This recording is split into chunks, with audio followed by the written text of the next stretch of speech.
In this next series of chapters 10, 11, and 12, we see the developing relationship between Elizabeth and Darcy. We also see at the same time the foils that play against Darcy and Elizabeth, of Bingley and of Caroline Bingley, his sister. And Caroline Bingley, notice, is she's almost dragonish herself.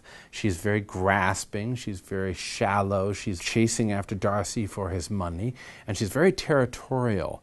She sees a relationship developing between Darcy and Elizabeth that Elizabeth herself can't immediately see. And she wants to get Elizabeth out of the way, this sort of catfight that she's creating here. And Bingley, on the other hand, is just constantly being charming and entertaining. He doesn't have any necessary design on Elizabeth, but he has designs simply to be flirtatious and shallow with all the women around him. Well, the attempt of Caroline Bingley to win Darcy over is a source of almost comic amusement here on the part of Jane Austen.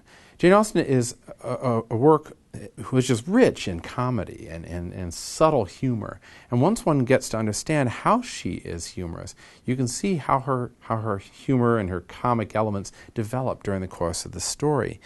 Here is this gold digger, Caroline Bingley, who is trying so hard to impress Mr. Darcy, and Darcy will have none of it. And so at the opening of chapter 10, he's writing a letter, and Caroline keeps butting in constantly. She says this to him: "How delighted Miss Darcy will be to receive such a letter." He made no answer. "You write uncommonly fast." "You are mistaken.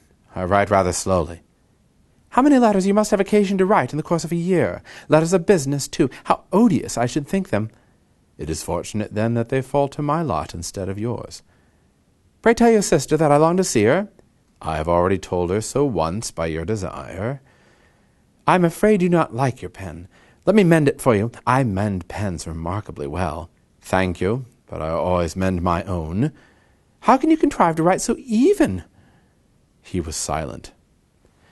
It's rather funny here that Caroline is trying so hard to get onto his good side and to win him over, and he's just like a brick. He will have none of it. But at the same time, he's not insulting to her. He just brushes her away over and over again. That same sort of comedy shows up later when her brother is attempting to be rather cheerful and flighty and also to boast about himself. And he says this further on in chapter 10. "My ideas flow so rapidly that I have not time to express them, by which means my letters sometimes convey no ideas at all to my correspondents." "Your humility, Mr. Bingley," said Elizabeth, "must disarm reproof." "Nothing is more deceitful," said Darcy, "than the appearance of humility. It is often only carelessness of opinion, and sometimes an indirect boast." See here what Darcy is doing. He's not allowing Bingley to get away with something. He himself is calling him out, forcing him to admit something about himself that he doesn't want to admit. And it may seem brutal. It may seem as though Darcy is simply rude or inconsiderate of other people. But I think Darcy has a real desire for the truth, a real desire for people to speak the truth and be honest. Why would he not?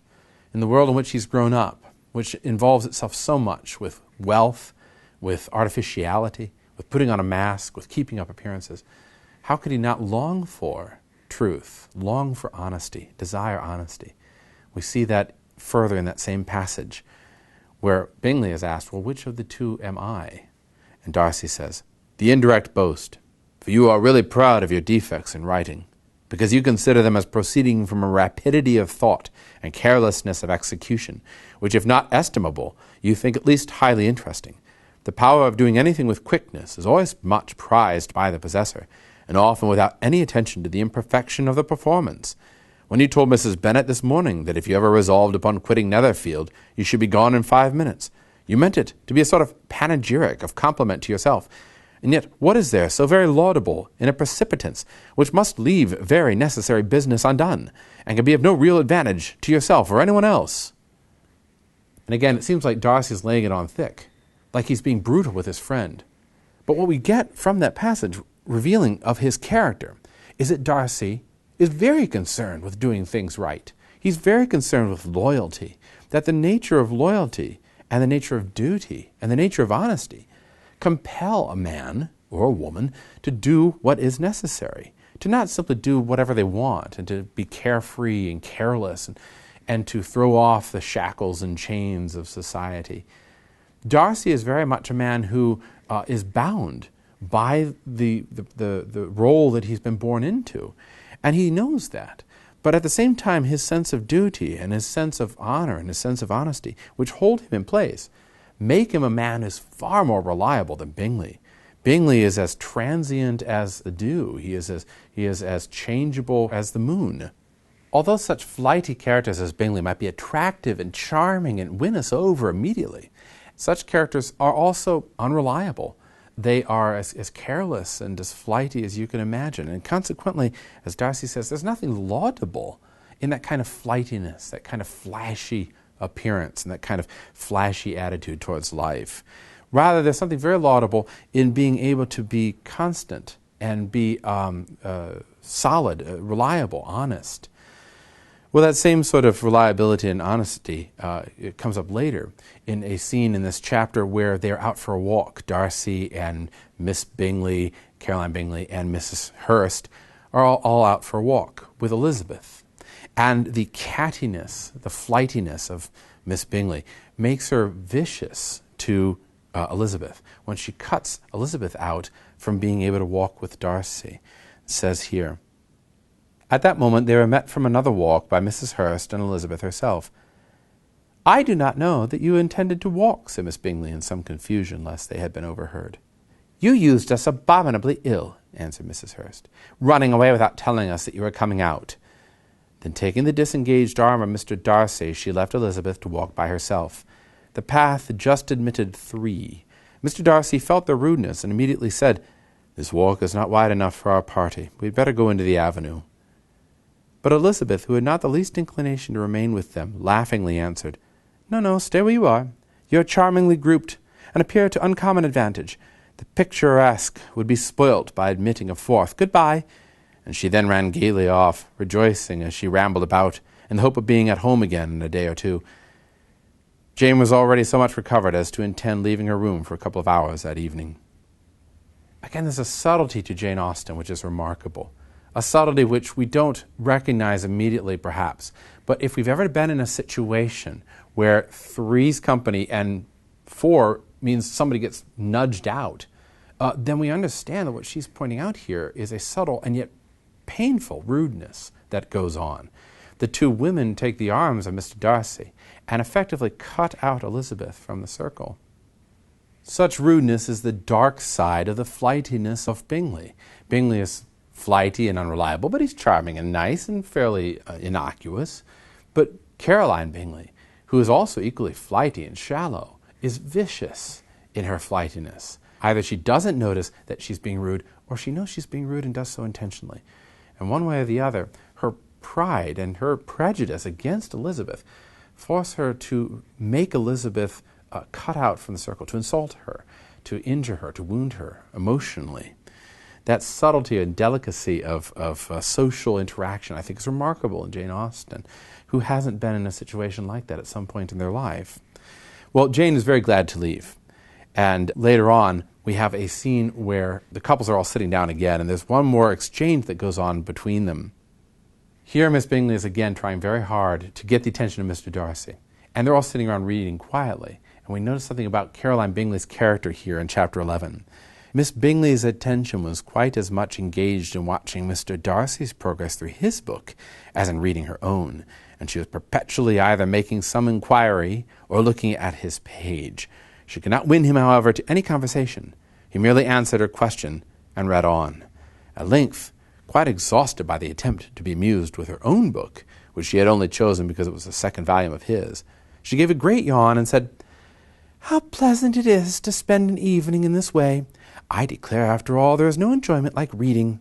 How much sooner one tires of anything than of a book. When I have a house of my own, I shall be miserable if I have not an excellent library." No one made any reply.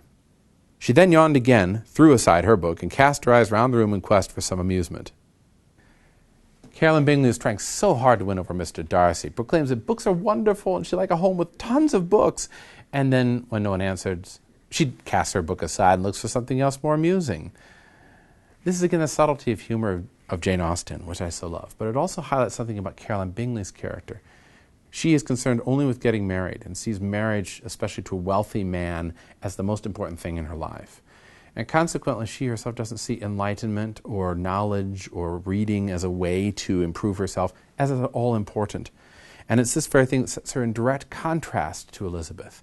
Elizabeth, who does see reading and enlightenment and being critical of herself as important elements to being a human being, not just a part of society, but a human being. And further on in that same chapter, we get this exchange between Elizabeth and Darcy, which reveals that Elizabeth and Darcy are very much of the same mind. Certainly there are such people, but I hope I'm not one of them. I hope I never ridicule what is wise and good. Follies and nonsense, whims and inconsistencies do divert me, I own, and I laugh at them whenever I can. But these, I suppose, are precisely what you are without.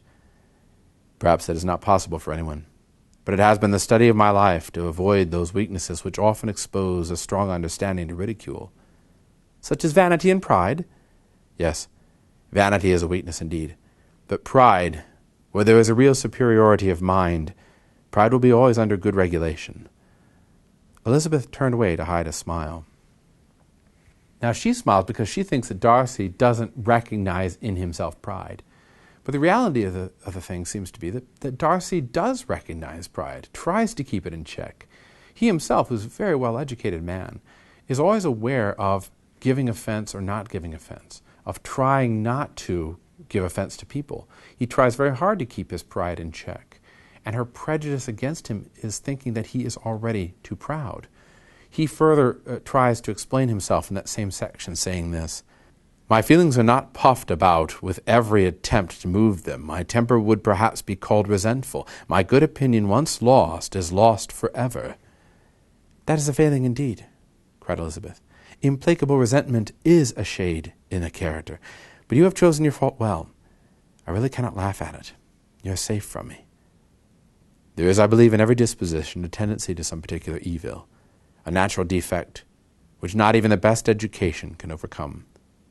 And your defect is to hate everybody." "And yours," he replied with a smile, "is willfully to misunderstand them." Elizabeth, remarkably, points out that Darcy's real flaw is to hate everybody, that his real flaw is a form of pride. Not pride as in thinking himself too great necessarily, but pride as in making himself aloof.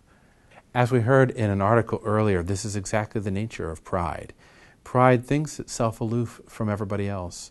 It thinks itself separate from the human condition, from the experiences that everybody else goes through.